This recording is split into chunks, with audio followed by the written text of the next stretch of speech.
আপনারা জানেন আজ সকাল 7:30 থেকে জাতীয় সংসদ নির্বাচন উপলক্ষে ভোট ভোট প্রদান কার্যক্রম শুরু হয়েছে। সকাল 7:30 থেকে বিকেল 4:30 পর্যন্ত ভোট কার্যক্রম চলবে। আমি এখন যে জায়গাটাতে আছি এটা রাঙামাটি লংগদু উপজেলার গাধাছড়া সরকারি প্রাথমিক বিদ্যালয় ভোট কেন্দ্র।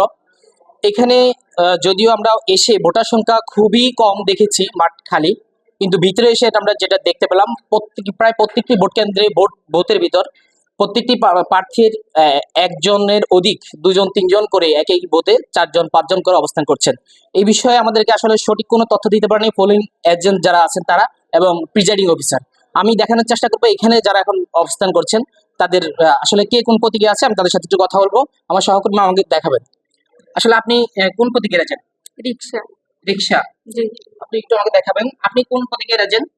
দানের শীষ। দানের শীষ। আপনি কোন প্রতীকের? দানের শীষ। দানের শীষ। আমি যদি আপনাকে বলতে চাই এখন একসাথে কিন্তু দুজন এজেন্ট রয়েছেন, দুজনেই দানের শীষের। আপনি কোন প্রতীকের? হাত পাখা। হাত পাখা। আপনি? রিক্সা। রিক্সা। আপনি? কাকের। আমি যদি আপনাকে আরেকটা দেখাই, উনি হচ্ছে রিক্সা, পাশে আরেকজন কিন্তু রিক্সার একজন ঠিকই আছেন। দুইজনেই কিন্তু দুজন 4জন প্রার্থী আছেন, এজেন্ট আছেন যারা একই প্রতীকের এজেন্ট হিসেবে দায়িত্ব পালন করছেন। আসলে এই খামখেয়ালি দিন আর কতদিন চলবে প্রশ্ন থেকে যায়। গোলামুর রহমান, এশিয়ান টেলিভিশন, লংগদু।